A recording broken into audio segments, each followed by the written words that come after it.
Você sabe quais são as diferenças entre sexo e gênero? Já ouviu falar em violência baseada em gênero?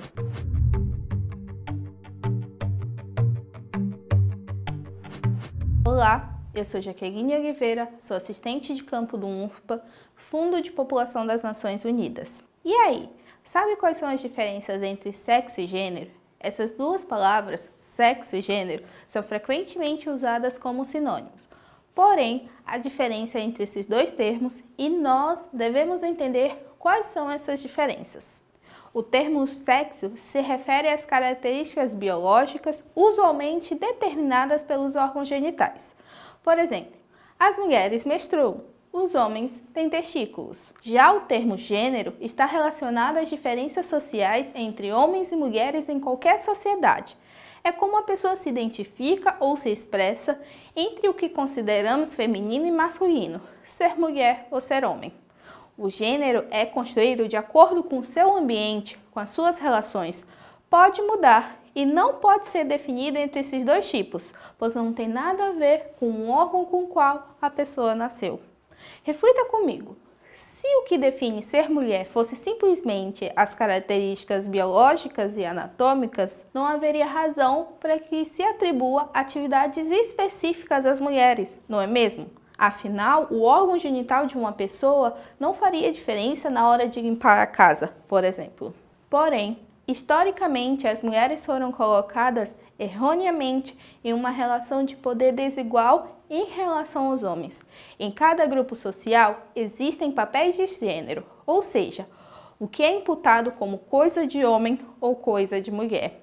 Essas distinções são construídas socialmente e são chamadas de desigualdade de gênero.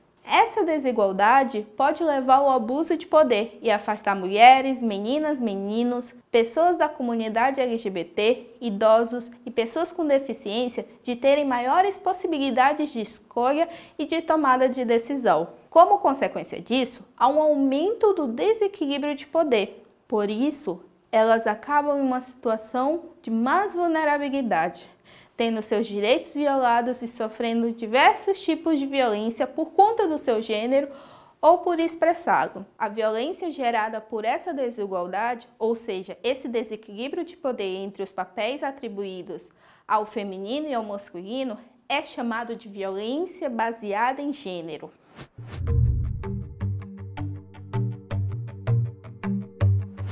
Muitas pessoas associam o termo violência com a força física, que é algo mais explícito e geralmente acontece na forma de agressão física ou ameaça com uma arma. Mas existem muitas outras formas de violência, como humilhação, ridicularização, abuso financeiro, pressão social e psicológica, entre outras.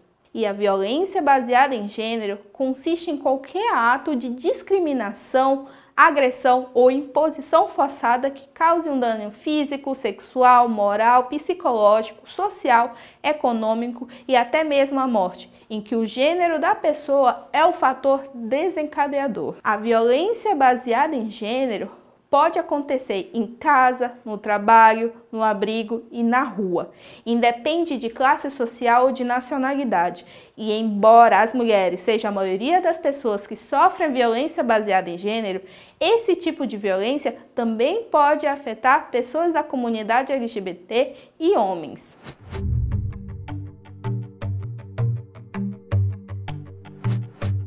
A violência baseada em gênero viola uma série de direitos humanos universais que são protegidos por convenções e instrumentos jurídicos internacionais. Por exemplo, um ato sexual não desejado, ou seja, um estupro, é uma violação de direito a uma vida livre de violência. É um tratamento desumano, degradante e cruel. Casos de violência doméstica e violência baseada em orientação sexual ferem o direito à igualdade de pessoas. Resumindo, é uma violação do direito à vida.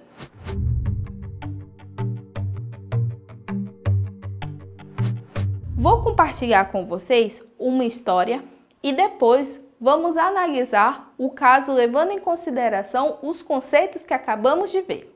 Sorriso tem 17 anos. Ela, os pais e os irmãos mais novos saíram do país de origem por causa de uma crise econômica e moram em um abrigo para refugiados e imigrantes. A família de Sorriso é patriarcal, com papéis tradicionais de gênero. A mãe cuida do trabalho doméstico, cozinha, cuida dos filhos, e o pai é o tomador de decisões e a principal fonte de renda. Embora a família seja pobre, Sorriso vai à escola com outras crianças do abrigo.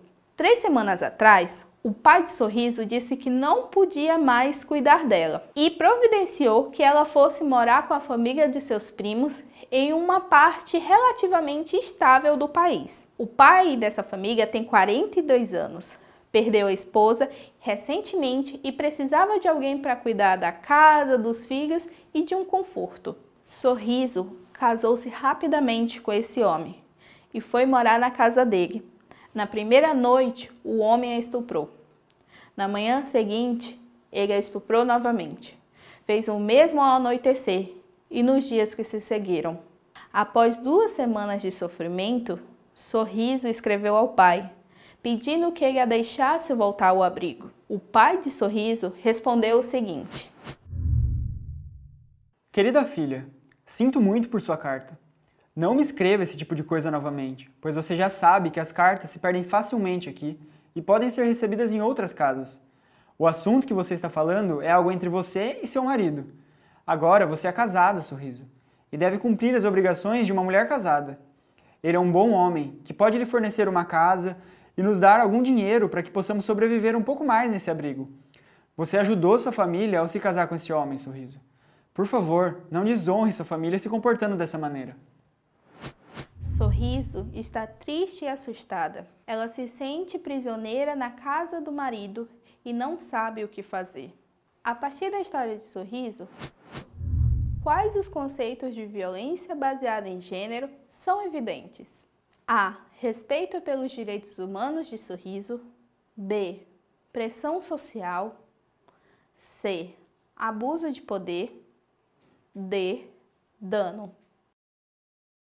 Quais os fatores contribuintes que podem ser aplicados à situação de Sorriso? A. Aparência atraente de Sorriso. B. Dependência da família de ajuda humanitária. C. Deslocamento familiar. D. Alcoolismo masculino. E.